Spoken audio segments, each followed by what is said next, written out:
Lunes 27 de septiembre de 2010, bienvenidos a la entrevista en línea. Estamos transmitiendo en tiempo real desde la sala de redacción de la Prensa Aráfica. Les recuerdo que pueden participar a través del chat, el correo electrónico o seguirnos a través del Facebook, donde transmitimos en tiempo real.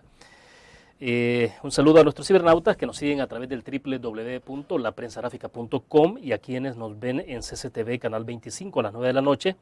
Vaya, para nuestros compatriotas también un abrazo. Ellos están viendo por Uniglobe en el canal 28 en Houston, Texas, Estados Unidos.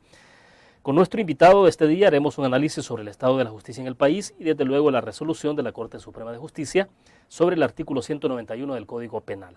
Luis Martínez, el presidente de la Federación de Abogados de El Salvador, está con nosotros esta mañana. Licenciado, es un gusto. Buenos días. Gracias, William. Buenos días y muy buenos días a todo su público que lo frecuenta bajo esta vía. Perfecto, gracias, licenciado.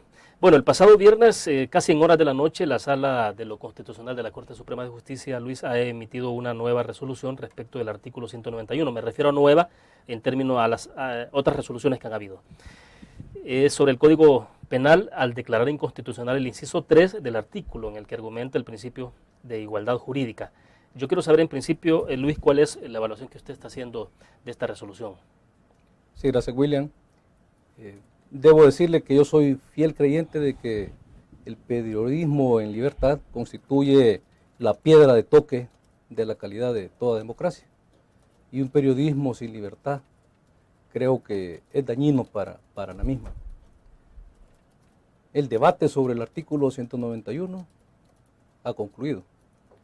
Prácticamente cualquier opinión que virtamos al respecto, ya la Sala de lo Constitucional ya emitió su dictamen, ya está una sentencia firme que está próxima a publicarse en el Diario Oficial para ser de obligatorio cumplimiento por parte de la sociedad.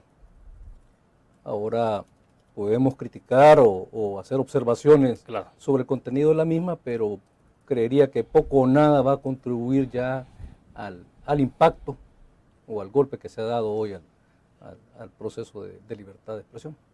¿Usted sí cree que hay un golpe? Personalmente creo que sí.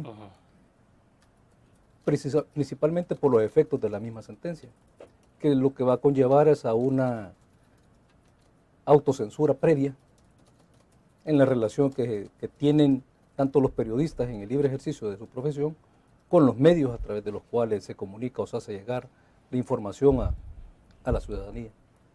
Tienen que operar las mesas editoriales y en las cuales va a tener que haber una innegable participación de grupo de abogados que les ayude a ustedes a analizar y que no vayan a entrar en límites de contenido penal, ¿verdad? Los magistrados que emitieron esta resolución, Luis, han tratado de hacer una especie de separación entre, es decir, de alguna forma penalizar entonces a los directores, jefes de prensa, editores o responsables de programas de opinión como por ejemplo, del trabajo del periodista. No sé si eso es congruente o eso va a ser una de las críticas que le va a estar haciendo permanentemente al fallo, porque el artículo 191 estaba completamente integrado y los incisos iban interrelacionando cada uno de ellos, tanto el segundo con el primero como el tercero con el segundo y el primero. No se podían separar. Y además, al conocer realmente la labor de la prensa, tampoco se puede desligar al periodista del medio en el cual trabaja. O sea, ahí creo que va a estar enfocado la mayor crítica a la sentencia, pero yo los invito más que todo a los medios, a los periodistas, a que veamos hacia adelante. Les diría, no paremos las rotativas, sigamos trabajando, continúen desarrollando su labor en una forma profesional y en las mesas editoriales lamentablemente va a tener que haber una tipo censura, una automordaza entre los medios para evitar cualquier repercusión penal a futuro. Me interesa que hablemos un poco del alcance que tiene en todo caso esta resolución, Luis, sobre todo porque hay quienes están pensando si esto alcanza también a los famosos blogueros. Hoy con esto del ciberespacio, con el Internet, hay otros medios de comunicación, hay otros espacios alternativos que se han abierto, entonces saber si alcanza a los blogueros o a aquellas personas que están acostumbradas a emitir opiniones, a veces que lindan con la cuestión legal en esos espacios. ¿Qué pasa ahí? Vamos a la pausa, volvemos. Ahí es.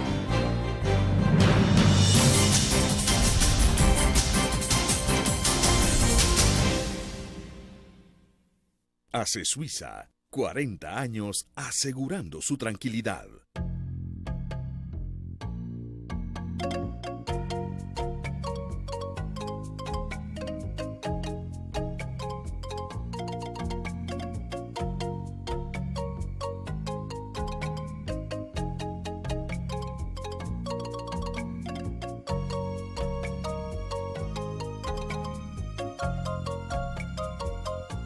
Por eso hace Suiza te ofrece su apoyo.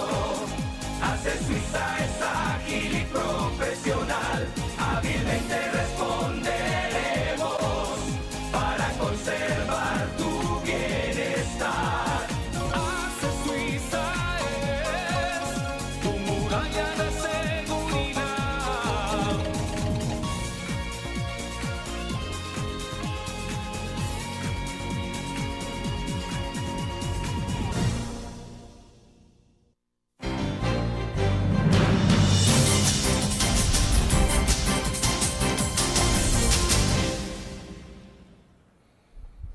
Luis Martínez, presidente de la Federación de Abogados de El Salvador, nos acompaña en nuestros estudios en la sala de redacción de la prensa gráfica. Luis, hay un punto que me llama la atención y es lo que planteaba al cierre del segmento anterior, porque la resolución dice que cualquier persona, incluidos los sujetos que eran excluidos de responsabilidad penal en el inciso 3 del artículo 191 del Código Penal, puede ser sometida a una sanción penal cuando la conducta reprochable se adecúe a los tipos regulados en la legislación penal. Alrededor de esto, yo quisiera saber si en este planteamiento se va más allá de los medios de comunicación, los medios tradicionales, radio, televisión, prensa escrita, los articulistas, y si se alcanza hasta los blogueros, las nuevas formas que hay de comunicación ahora en Internet. ¿Será que esto va más allá? La evolución de los medios, William, permitió que participara el público y realmente nos convirtió en transformadores, en distribuidores de mensajes informativos, en creadores de información a través de mensajes, de correos, emails, blogs, llamadas telefónicas al aire. Claro. Creo que todo eso va a estar sujeto a un profundo análisis. Creo que estamos en una etapa de reflexión. Tenemos que ver esta forma en una nueva dimensión, pero verlo también en una forma propositiva. Veamos de qué forma podemos coadyuvar a que el periodismo se fortalezca y no se debilite. En principio, pues se puede percibir de esa forma, pero tenemos nosotros que ir evolucionando. Ustedes son personas que han significado mucho para el desarrollo de nuestra historia, son o han permitido ser el contrapoder del ciudadano para que a través de su denuncia y su información se controlen de alguna forma los tres poderes del Estado y principalmente el poder político y los actos de corrupción. Creo que eso no tiene que menguar. Mario Vargas Llosa dijo más de alguna vez que cuando los gobernantes pretenden democratizar los medios de comunicación, la libre expresión entra en receso o desaparece. Tenemos que evitar que eso pase en El Salvador. Ahora, siempre me queda entonces un poco la duda. En las llamadas de teléfono o la participación de la gente, por ejemplo, en el chat pueden escribir cientos de personas. Yo leo los comentarios y las preguntas en el chat, obviamente también clasifico, o sea, porque si más o menos veo que hay alguna persona que está denigrando a otro, difamando, simplemente no leo ese chat, o sea, es así de sencillo, eso lo he hecho siempre. Sí. Igual se hace en otros medios de comunicación donde hay programas de opinión, pero, por ejemplo, se utiliza mucho el correo electrónico que no necesariamente tiene una identidad clara de la persona que lo escribe. Igual se tiene la llamada de teléfono donde la persona no se verifica el número de donde llama, tampoco se le pide que dé su nombre. Algunas oportunidades la gente da su nombre de manera espontánea, pero no siempre. Y la gente trata de escudarse un poco, pues, sobre todo cuando hace alguna denuncia. ¿Usted cree que eso se puede haber mermado? Sí, y va a tener que ser sujeto a una mejor ponderación y una mejor control o autocensura previa, como le digo, por parte del periodista. Al momento, ya sea en televisión o a través de los correos electrónicos, van a tener que hacer ustedes su evaluación, pero de inmediato, ¿verdad? Con el criterio responsable de ustedes. Porque la responsabilidad de lo que pueda decir una segunda persona a través de un correo electrónico o de la llamada de teléfono va a corresponder al periodista, ¿no? Sí, y no necesariamente la persona que habla da su verdadero nombre. Claro. ¿Verdad? Entonces, la responsabilidad total cae sobre el periodista que conduce ese programa, tal cual está planteado entonces de aquí en adelante. Y el medio, el propietario, claro, desde luego. Los jefes de redacción, las mesas, ese es el problema. Luis, otro punto, porque me gustaría agotar este tema para que pasemos a otros. Quisiera saber si se obvió la vía civil para estos casos planteados en esa resolución, porque la Corte Interamericana de Justicia entiendo que también deja abiertos espacios para que todo esto se vea a través de la vía civil o que este tipo de cosas, pero la resolución no establece en ningún momento que la vía civil puede ser una alternativa, ¿no? Siempre la Constitución lo mantiene, la indemnización de los daños morales. Sin embargo, creo que la proporcionalidad de la sanción no está de acuerdo a la infracción. Yo avalo esa posición de que se tuvo que haber manejado más en una sanción civil que penal. Creo que la dureza de la sanción va más allá de lo que pueda haberse producido. Solo quiero cerrar con un punto, y es si hay algo más que hacer. Digo, desde la Asamblea Legislativa los diputados pueden hacer algo sobre la resolución. Está claro que eso ya está en firme, no hay vuelta atrás, pero ¿será que los diputados pueden hacer otro tipo de movimientos en términos de ley secundaria o no? Yo creo que este no va a ser un problema legislativo, ni creo que deba ser un problema político. La mejor ley de prensa es la que no existe, y ustedes así se han desarrollado en libertad, y debemos de continuar manteniendo un periodismo libre para que se fortalezca nuestra democracia. Mantengamos un periodismo de calidad, que es un bien estimable para nosotros los ciudadanos, y además es un buen negocio para los medios de comunicación también. Creo que el juicio de los lectores va a ser el límite del terreno en el cual ustedes se van a mantener de ahora en adelante, y manténganse contribuyendo siempre al fortalecimiento de la democracia, y no tengan mayor temor a las incidencias sobre el Código Penal. Creo que vamos a tener una nueva relación prensa-justicia, y se debe de construir en una forma constructiva para nuestro Estado de Derecho y para nuestra democracia. Bueno, nos quedamos en ese punto, hacemos una pequeña pausa, volvemos.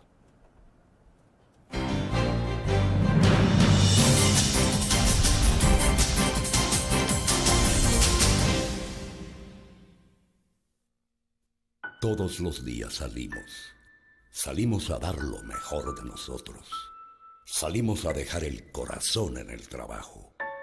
Cuando hay adversidad, salimos. Cuando no sale el sol, salimos. Así somos los salvadoreños. Ponemos el alma en todo lo que hacemos, y esta vez también saldremos, porque saliendo a trabajar es que se sale adelante. Learn, la revista más innovadora y moderna de todos los tiempos, única en su estilo, creativa, un espacio exclusivo y reservado de entretenimiento y diversión, llevada al máximo. Blur.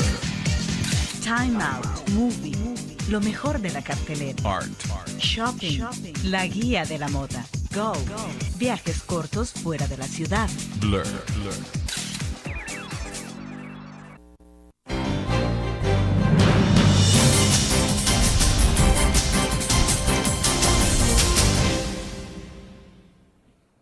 Luis Martínez, presidente de la Federación de Abogados de El Salvador, continúa con nosotros en nuestros estudios. Quiero que hablemos un poco, Luis, sobre el tema de la depuración de la justicia. ¿Qué está pasando en el sistema judicial en nuestro país? Pregunto porque la Fiscalía General de la República investiga desde la semana pasada una supuesta red que habría manipulado, que había llevado a la manipulación de algunos juicios asignados. De hecho, la Fiscalía ha ofrecido criterio de oportunidad a Evelyn Maritza Coto, la persona que se supone es responsable por enviar juicios al Tribunal Sexto de Sentencia, casos que están vinculados especialmente al lavado de dinero. Quisiera saber entonces su opinión, cómo está viendo este tipo de hechos, Luis, y qué implicaciones está teniendo esto, o cómo se ve entonces la justicia cuando uno intenta ponerla tras luz. Indudablemente nos encontramos en una crisis. Aparentemente pareciera que el órgano judicial se encuentra en crisis también, porque estos hechos que se están saliendo a la luz pública no dejan de alarmar. Vemos que los tentáculos del crimen organizado se han infiltrado en las instituciones del Estado, tal como lo denunció recientemente el presidente de la República ante las Naciones Unidas, y tenemos que hacerle un frente común. La Fiscalía tiene un gran reto al respecto y debe entrar a profundidad a investigar ese tipo de fenómenos, anomalías, para evitar que se vuelvan a estar produciendo este tipo de eventuales delitos. Habitualmente vemos a la Policía Nacional Civil, a la Fiscalía General de la República en constantes procesos de depuración. No vemos esa misma dinámica a nivel del órgano de justicia, con los aplicadores de la ley. Es decir, tienen sus propios mecanismos, pero no vemos esa misma velocidad con la que están respondiendo los demás órganos de justicia en el país. ¿Qué es lo que está pasando? ¿Por qué será que no ocurre esa misma dinámica, Luis? Creo que está sucediendo en este momento. Hay procesos, se está hablando sobre un proceso de transparencia en el órgano judicial, se está trabajando al respecto. La semana pasada trabajé en un focus group sobre ese tema, que es una muy buena iniciativa de parte de la Corte Suprema de Justicia.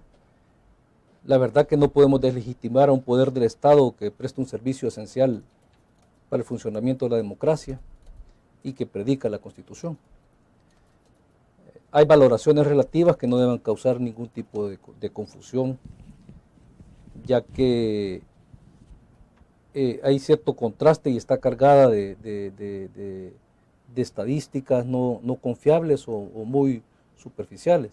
Si una persona consulta, bueno, si primero hacemos un análisis general, toda la gente puede criticar al órgano judicial, pero si uno entrevista o platica con los actores reales que han hecho uso del sistema judicial, estoy casi seguro que muchos pueden decir que volverían a hacer uso del sistema judicial en nuestro país. Entonces eso genera cierto contraste.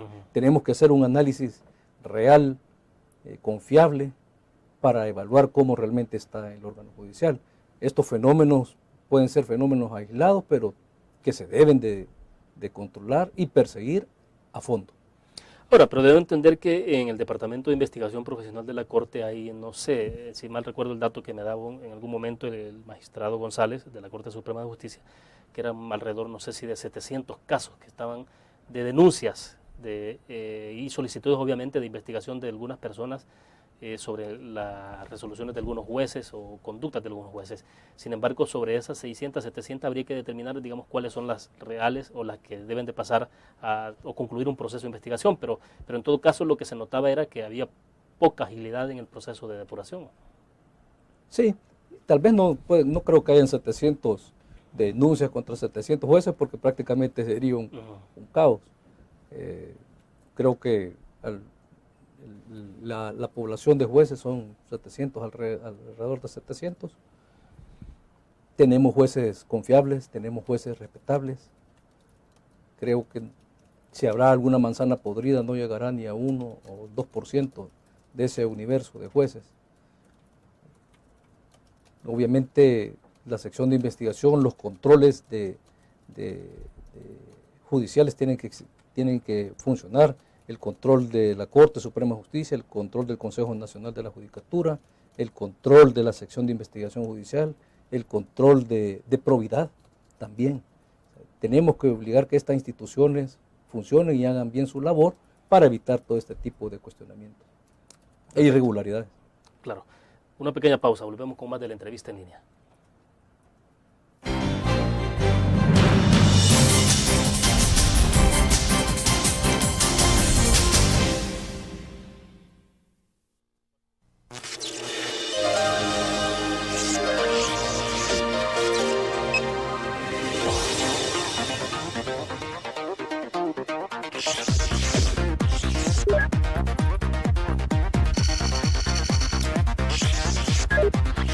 Estimulamos tus sentidos para que leas, veas, escuches e interactúes con la verdad. LPG Multimedia.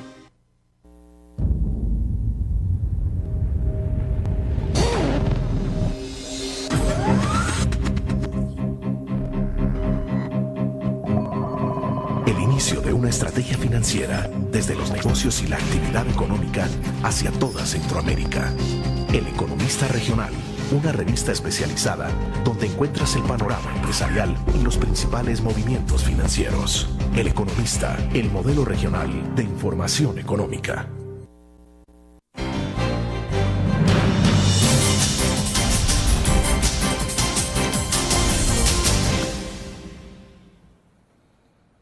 Quisiera saber, Luis, en la dirección de la plática que venimos desarrollando en este momento y lo que hablamos en el segmento pasado, si es que usted decía, bueno, quizás de manzanas podridas en los tribunales puede haber el 1, si acaso 2%, no, porque usted dice el 1% puede ser, pero bueno, siempre basta una manzana para contaminar a veces o arruinar todas las demás manzanas.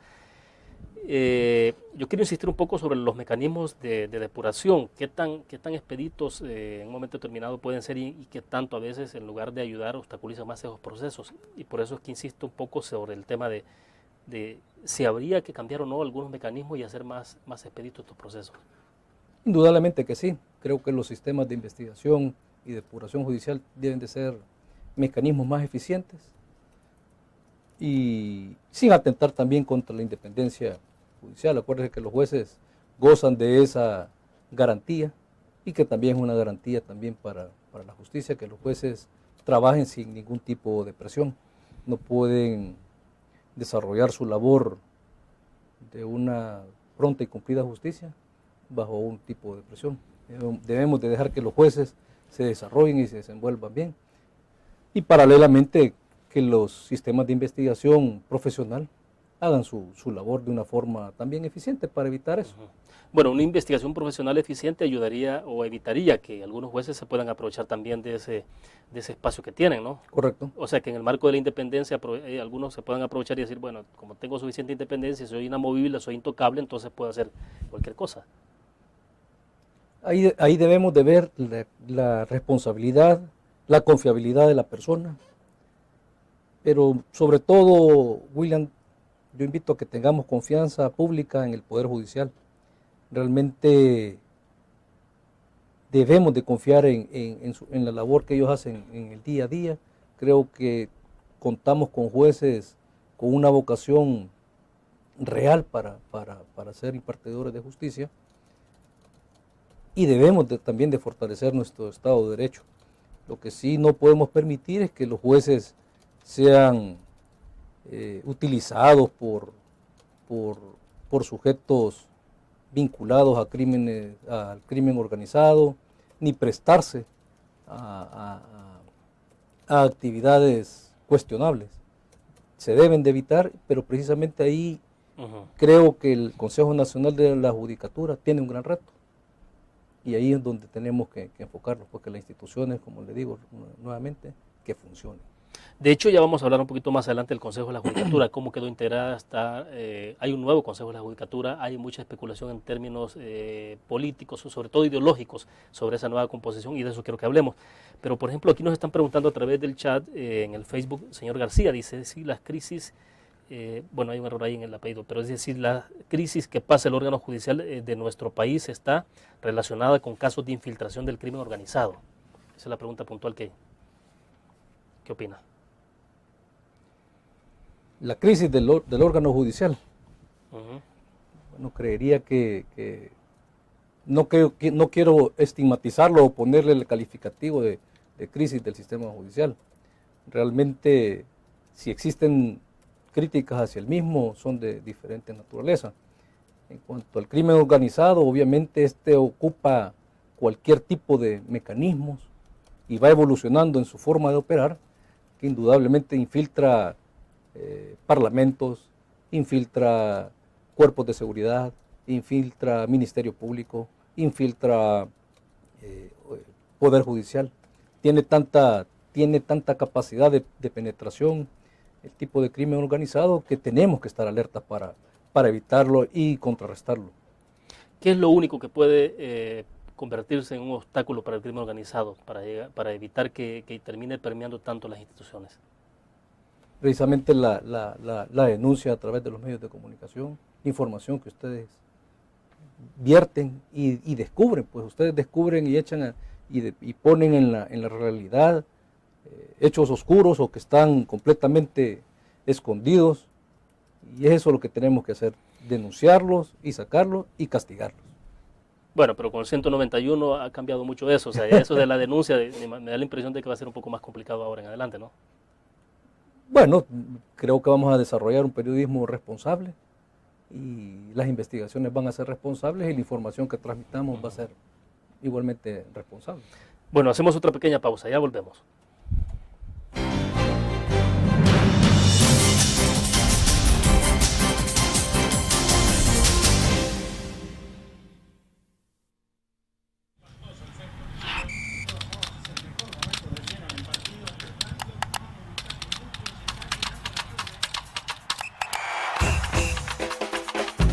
La emoción del deporte está en www.elgráfico.com. Ingresa al nuevo escenario deportivo y descubrí toda la pasión del deporte. Fotos, videos, fichas y resultados de las mejores ligas del mundo. Elgráfico.com. Conectados por deporte. Learn. La revista más innovadora y moderna de todos los tiempos. Única en su estilo, creativa. Un espacio exclusivo y reservado de entretenimiento y diversión, llevada al máximo.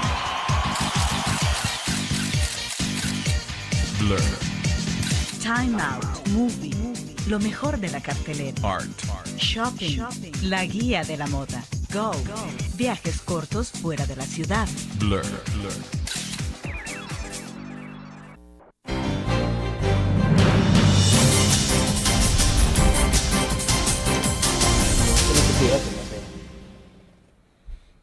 Bueno, nos escribe Daniel Sifontes, dice, desde el primer momento que los magistrados pertenecen a un partido X, eso será un parcialismo de justicia, igual a corrupción, dice. Bueno, es una opinión puntual que hay sobre el tema que estamos conversando, Luis.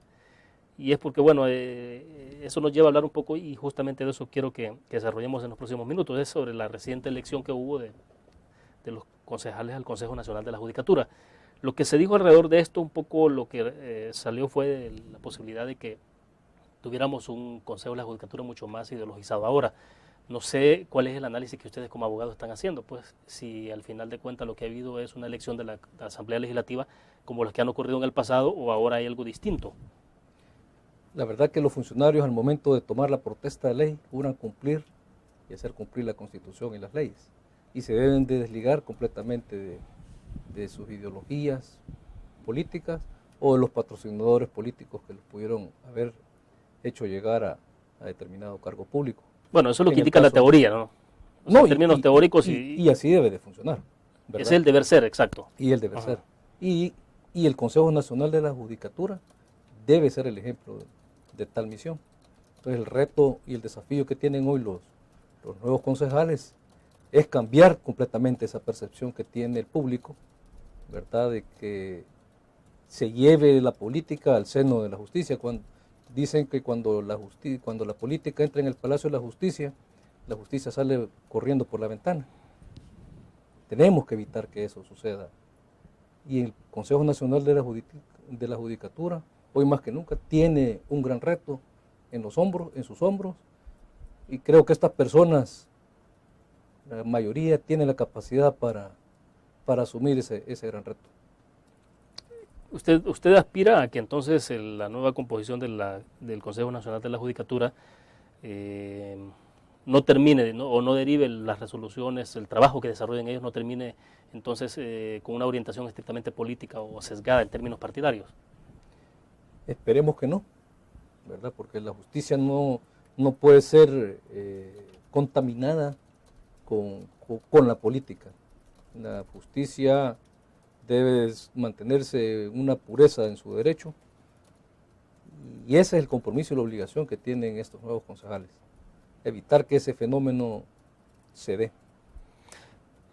Me imagino que en todo caso es bastante difícil quitar la parte política, incluso la parte partidaria, sobre todo en términos del mecanismo o el proceso en que se desarrolla una elección de este tipo de funcionarios. Finalmente es la Asamblea Legislativa la que decide. Finalmente son diputados que representan a partidos políticos, y eso es imposible evitarlo. O sea, siempre habrá de alguna forma acuerdos o que partidos políticos empujen a determinados personajes, ¿no?, a ciertos cargos. Sí, de su preferencia. partidaria o política. Pero la aspiración entonces es que una vez en esos puestos, instalados en esos puestos, estas personas respondan al espíritu de lo que dice la ley orgánica de esa institución, lo que manda la Constitución de la República y no lo que los partidos hayan podido incidir en la medida en que deciden a quién llevar a esos cargos, ¿no? Así es, William. Pero explícanos, ¿es suficiente eso como para evitar que ocurra la instrumentalización de la justicia en términos políticos o partidarios? Le pregunto porque la experiencia que se tiene, por ejemplo, en lo más inmediato en Nicaragua es bastante lamentable, ¿no? De cómo hay un reparto muy clarísimo de los partidos políticos sobre los mismos jueces, magistrados de la Corte Suprema de Justicia. O sea. Se debe de evitar. Yo comparto esa inquietud de la ciudadanía. Debemos de evitar las cuotas de poder político en órganos muy importantes como lo es el órgano judicial y sus demás instituciones que giran alrededor de ella. Los jueces, los funcionarios relacionados al sector justicia no responden a intereses políticos, responden a intereses generales, particulares, a los intereses de la nación. No responden a intereses de ningún tipo político o interés de algún grupo que los haya representado o al cual hayan pertenecido. Se tienen que independizar completamente de ese tipo de relaciones o vínculos que deben de desarrollar. Hay un hecho del cual me interesa también conocer un poco su opinión, Luis, y es que en la Corte Suprema de Justicia decidieron aumentar de $750 a $900 el bono navideño, mientras obviamente se está hablando de austeridad, pues el presidente de la República también avaló el presupuesto del Parlamento, que incrementa en casi $8 millones. Es decir, aunque se habla de austeridad, en términos prácticos no se está viendo que haya austeridad. Yo quisiera escuchar su opinión, sobre todo por esta discusión que se generó y esa decisión que se ha dado sobre el bono al interior de la Corte Suprema de Justicia con los trabajadores. Sí, debe de haber una planificación presupuestaria y una política bien definida sobre los temas de austeridad y cada uno de sus rubros. Es criticable el uso o mal uso que se le puede dar a ese 6% del presupuesto general de la nación que les ha asignado cada año al órgano judicial. Debe haber una mayor transparencia en el uso de sus recursos y en cuanto a los incrementos salariales, bonos y todo eso, yo creo que eso debe ser normado en una mejor forma, en un escalafón en el cual se premie el mérito, la capacidad y no sean en una forma arbitraria este tipo de incentivos o bonos o prebendas que les puede dar algún tipo de funcionario. Debe haber una transparencia en el mismo y la mejor forma sería a través de un escalafón. Bueno, la Corte finalmente tiene asignado un 6% en términos constitucionales, ¿no? Sí. O sea, en la medida en que va subiendo el presupuesto, va subiendo ese 6%. Claro. ¿Habrá suficientes fondos a nivel del sistema de justicia para poder desarrollar? Porque yo recuerdo, por ejemplo, el Código Procesal Penal, el nuevo Código Procesal Penal debe entrar en vigencia en octubre, por ejemplo, el 1 de octubre. Sin embargo, ya ha habido una decisión de posponer la entrada en vigencia hasta el 1 de enero, si no mal recuerdo, sí, del próximo año. Y se ha argumentado, bueno, el tema de la capacitación, la preparación, y a veces se argumenta también el tema presupuestario, pero los 6% es suficiente. Quizás dejo planteada la interrogante. Vamos a la pausa. Perfecto.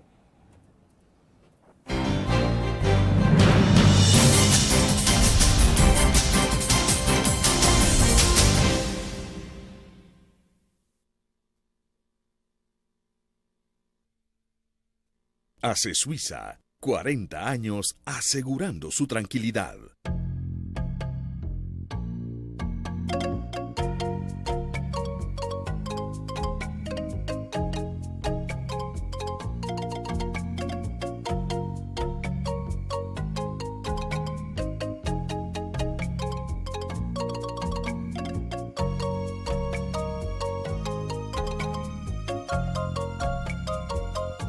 Por eso Hace Suiza te ofrece su apoyo.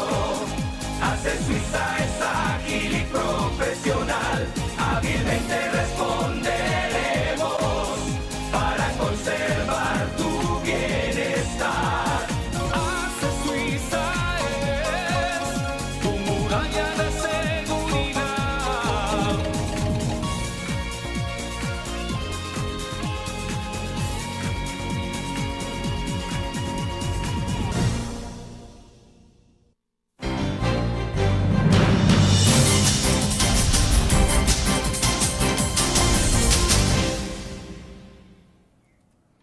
Bueno, venimos hablando del tema de la austeridad, el tema de este bono que ha sido aprobado en la Asamblea, en la Corte Suprema de Justicia para los Trabajadores, Luis, pero también me interesa que abordemos un poco el tema de cómo lo ven ustedes como abogados, la distribución, sobre todo la asignación del 6% de presupuesto para el órgano de justicia en el país. No sé si es que finalmente eso es suficiente o es insuficiente, no sé, la opinión, ¿cuál es la visión que tienen ustedes desde fuera? Porque obviamente ustedes no están dentro del órgano de justicia, pero desde fuera, ¿cómo lo ven?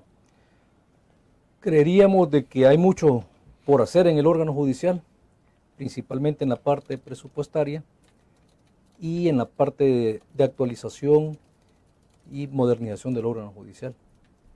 Debe de haber un equiparamiento en los recursos a nivel general. Aún existen tribunales de justicia en nuestro país que no están al nivel de otros tribunales, digamos, como los de San Salvador. La arquitectura, en ese sentido, del órgano judicial debe ser evaluada y obviamente los recursos económicos son un factor importante. Creo que se debe hacer un buen uso de los mismos y de ahí la obligación de la rendición de cuentas para evitar este tipo de cuestionamientos. Creo que es un mecanismo muy importante el rendir cuentas interna hacia la ciudadanía sobre el uso de ese presupuesto. Existe un compromiso, creo, al respecto de parte del órgano judicial en el uso de esos fondos. ¿Siguen habiendo tribunales en este país con mucho hacinamiento? Le pregunto porque en el pasado hubo denuncias, por ejemplo, tribunales en mexicanos donde prácticamente una pequeña casita que no era un edificio, sino que una casa, la habían adecuado, y ocurre mucho en muchos lugares del país, pero en ese caso la habían adecuado para una oficina de tribunales y obviamente la estructura de la vivienda no es para eso, pero estaba toda la gente hacinada en esas condiciones, trabajaban los secretarios, los asistentes, el juez mismo. Entonces, yo no sé si se repiten ese tipo de situaciones. En este momento lo desconozco, pero no sería tampoco de un hecho. Nada extraño. Nada extraño, correcto. ¿Verdad? Que sucediera en ese tipo de situaciones. Se ha avanzado mucho en eso, pero se debe llevar a un estándar general en todos los tribunales para que no exista ese tipo de diferencias o discriminaciones en cuanto al uso de los recursos. ¿Y realmente es una cuestión de fondos o es una cuestión de cómo se distribuyen esos fondos, de cómo se ejecutan? Debería de ser de habilidad de la administración, de la gerencia y la administración de esos recursos.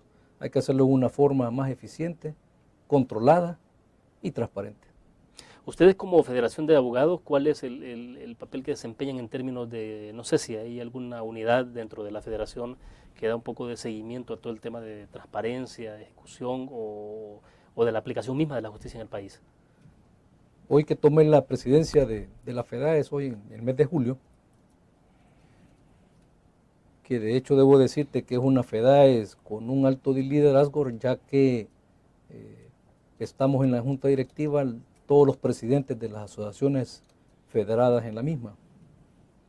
Tenemos un compromiso de construir una nueva FEDAES y estar pendiente de todo lo que esté sucediendo alrededor del sector justicia, del gremialismo mismo, y aportar también ideas constructivas a la opinión pública.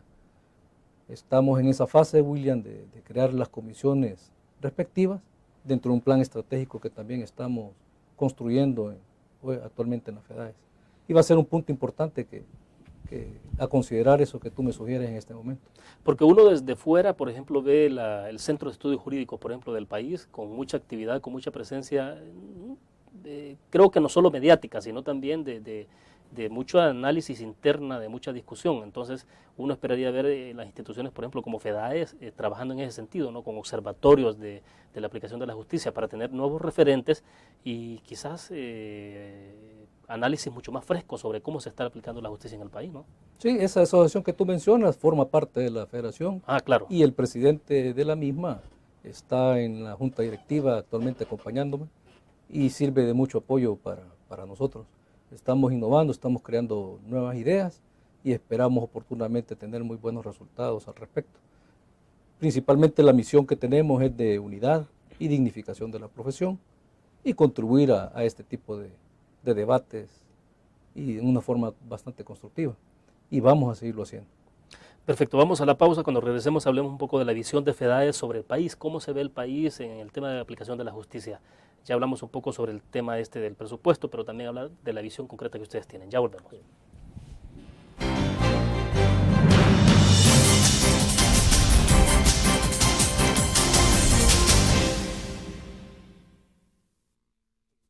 Todos los días salimos a dar lo mejor de nosotros.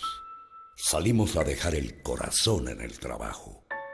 Cuando hay adversidad, salimos. Cuando no sale el sol, salimos. Así somos los salvadoreños. Ponemos el alma en todo lo que hacemos. Y esta vez también saldremos. Porque saliendo a trabajar es que se sale adelante.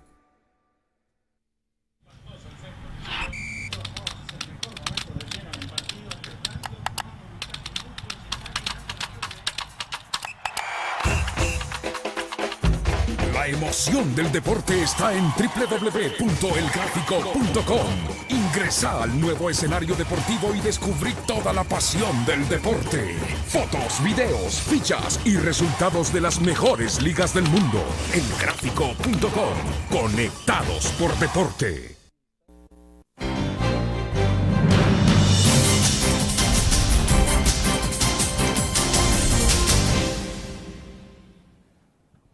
Hablemos un poco de la visión de país desde FEDAES. ¿Cómo concibe FEDAES este país en el tema de aplicación de la justicia y todo el sistema judicial, lo que tiene que ver con el tema de impunidad? ¿Cómo lo conciben ustedes? ¿Cuál es la visión que tienen de este país? Tenemos que trabajar mucho. La ciudadanía exige bajar los índices de criminalidad en nuestro país. Tenemos que hacerles llegar a ellos un voto de confianza hacia los órganos de investigación, hacia los órganos de justicia, porque no podemos permitir que entremos en un caos de credibilidad hacia las instituciones. Debemos trabajar por fortalecer la institucionalidad de nuestro país y contribuir a que los índices de criminalidad y de impunidad y de corrupción vayan disminuyendo en gran medida, y no debemos de permitir que entremos en un estado de crisis, un estado fallido que mucha gente ha estado hablando últimamente y generando confusiones o alertas innecesarias. Creemos que tenemos un bonito país, tenemos que protegerlo y defenderlo a capa y espada, todos unidos. En dirección de la aplicación de la justicia en el país, usted no ve a este país, sí, es difícil hacer las comparaciones, pero a veces compararnos, por ejemplo, con lo que está pasando en Guatemala, con lo que sucede en México, usted no ve que el sistema de justicia en el país no esté tan permeado. Ya veníamos hablando un poco de la infiltración del crimen organizado. ¿No ve que sea tan grave esta situación en el país todavía? Se han visto señales, se han visto señales al respecto, y creo que las instituciones están tomando las medidas preventivas para que ese fenómeno no vaya a crecer a niveles como sucede en Guatemala y México. Debemos de evitarlo a toda costa.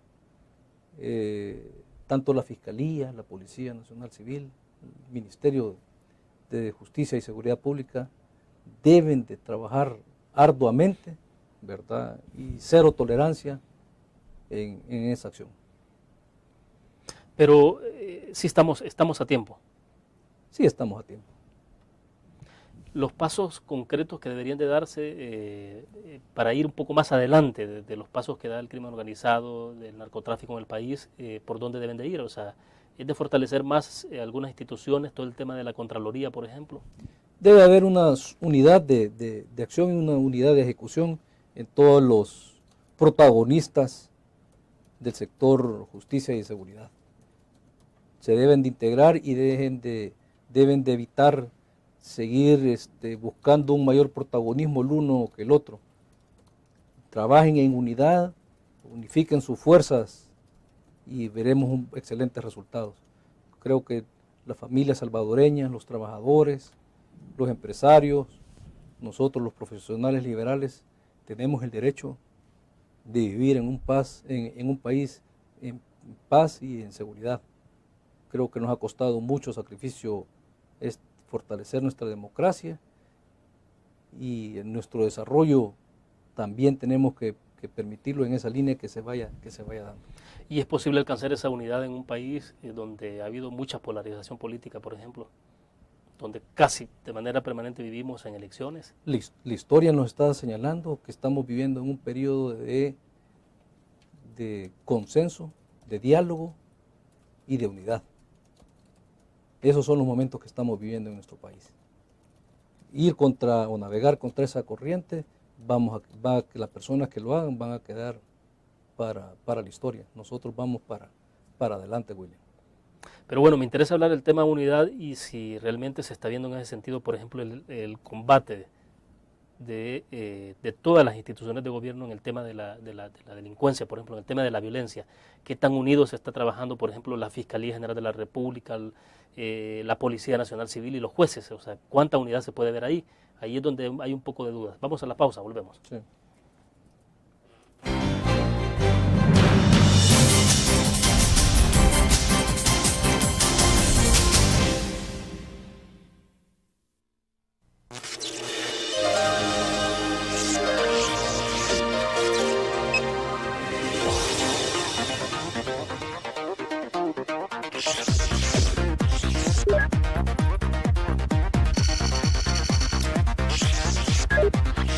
Estimulamos tus sentidos para que leas, veas, escuches e interactúes con la verdad. LPG Multimedia.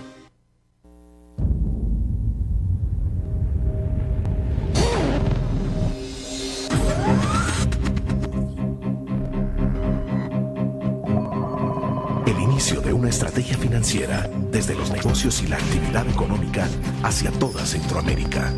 El Economista Regional, una revista especializada donde encuentras el panorama empresarial y los principales movimientos financieros. El Economista, el modelo regional de información económica.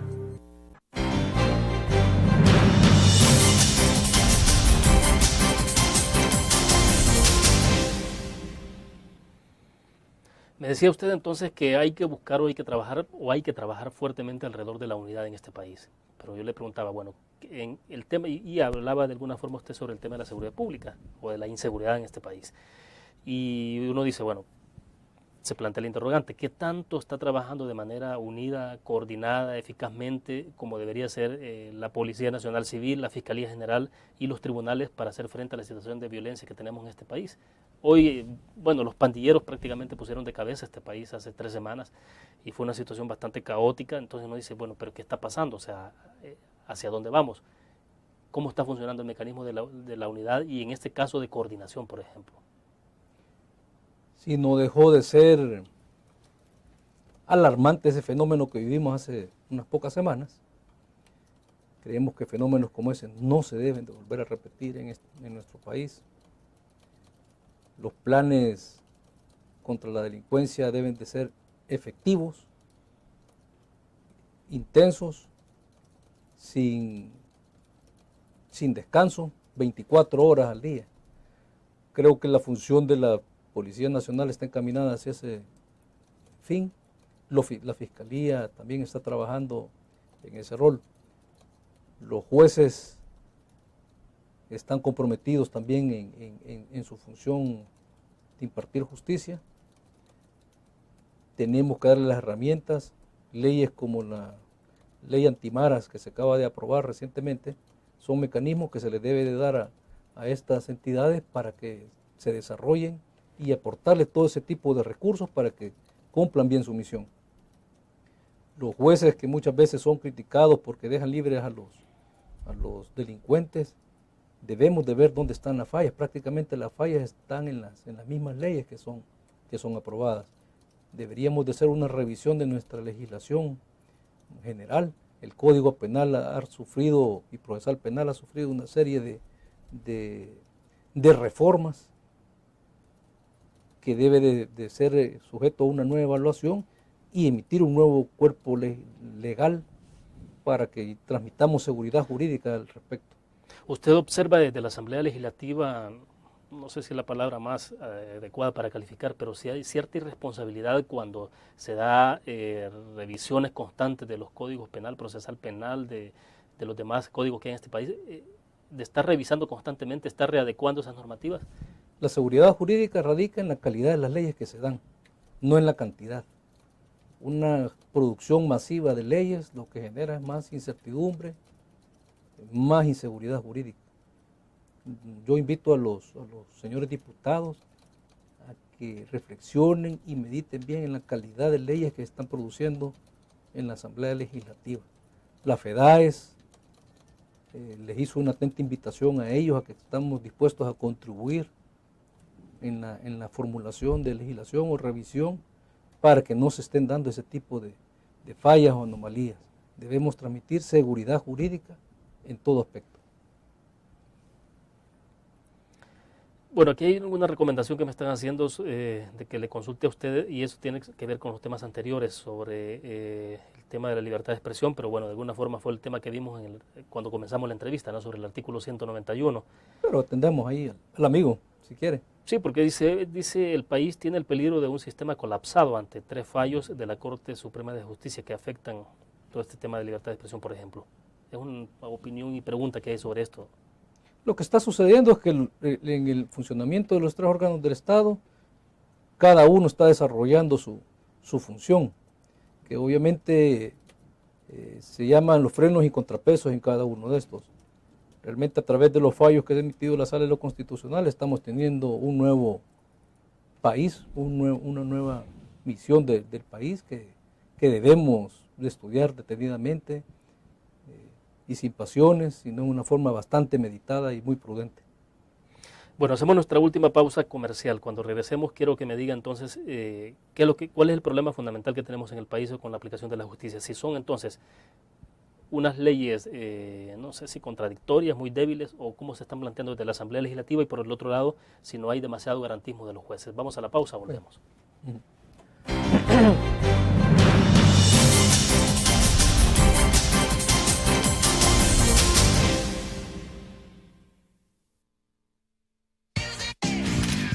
Learn, la revista más innovadora y moderna de todos los tiempos.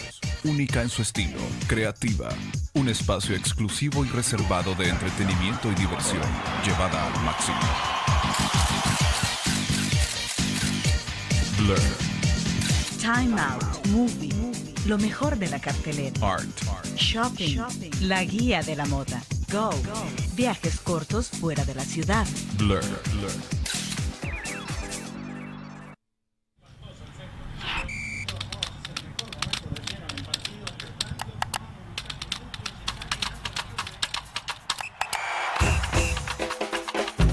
La emoción del deporte está en www.elgráfico.com.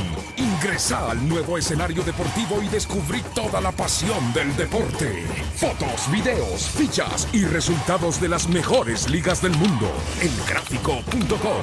Conectados por deporte.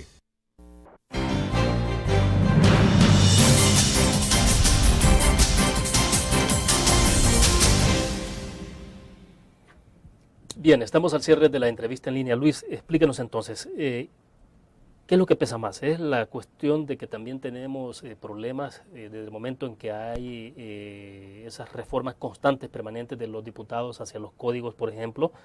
¿O tiene que ver también un poco el problema de garantismo? Hay quienes dicen es que en este país tenemos una justicia, o más bien los aplicadores de la justicia son demasiado garantistas, y aquí se privilegia más, por ejemplo, la protección al victimario más que a la víctima.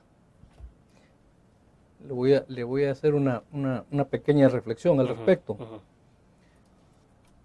En nuestro país mantenemos todavía un código civil que data ya de los años 1870 más o menos, o antes, y se mantiene, y a través de ese código El Salvador ha evolucionado a lo largo de su historia, porque cuando fue concebido y cuando fue aprobada y promulgada por el órgano respectivo, se dio con una misión o visión de permanencia en el tiempo, y que muy pocos abogados en este momento nos atreveríamos a hacer algún tipo de reformas. Ha sufrido reformas, pero alterar la esencia del mismo ha sido un gran reto y sería un gran atrevimiento de cualquier abogado. Es decir, sin embargo, si lo vemos ese fenómeno con lo que ha sucedido con el Código Penal, que también antes del Código Penal vigente tuvimos un Código de Instrucción Criminal, un Código Penal también que duró por muchos años, con muy pocas reformas. La excusa de que tenemos que ir reformando las leyes, el Código Penal, para irlo adecuando a la evolución del crimen, creo que no es cierto.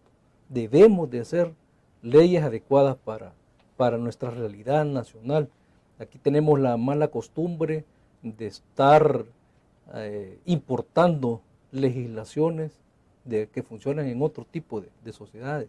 Aquí tenemos capacidad para hacer leyes para salvadoreños y debemos de hacerlo en los aspectos culturales y sociales de nuestro país. Debemos de evitar de estar atrayendo. Obviamente se tiene que consultar, evaluar, estudiar el derecho comparado, pero no importar y copiarlo taxativamente una norma. Luis, pero el hecho de que estemos hablando de un código de 1870 no implica necesariamente de que esté desfasado, porque uno inmediatamente cuando piensa de esa fecha dice, bueno, pero es que las condiciones sociales, políticas, económicas eran distintas en aquel momento a las que se tienen ahora, y a la luz de eso es como se da esa cantidad de reformas a los códigos penal y procesal penal, por ejemplo.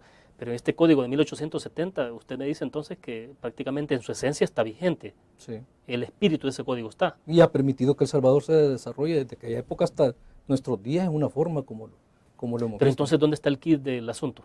En hacer la calidad de las leyes, que sean leyes permanentes.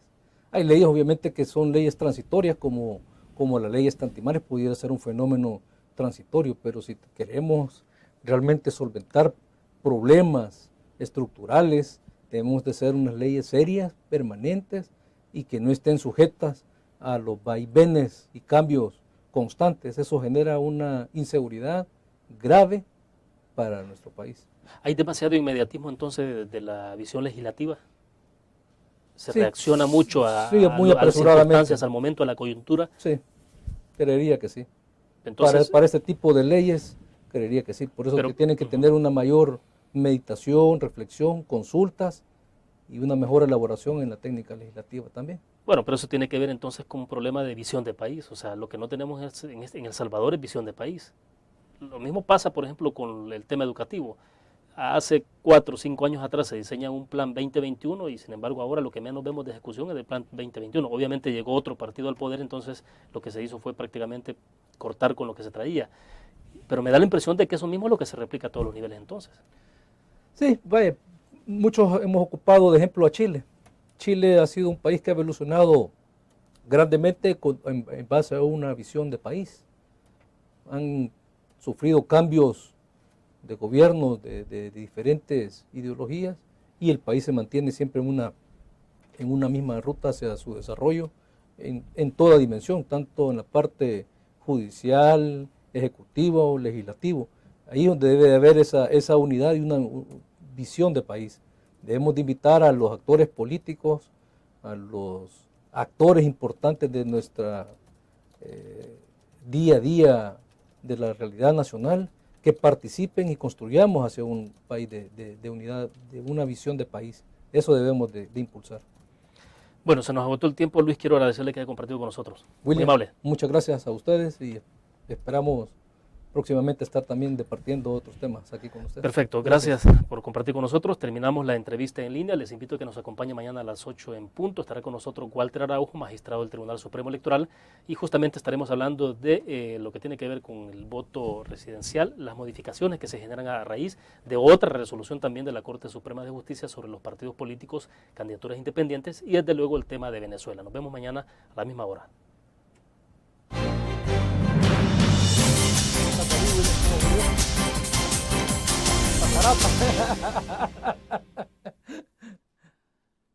Ahí le puedo dar cualquier ratito mi opinión, cuando quiera.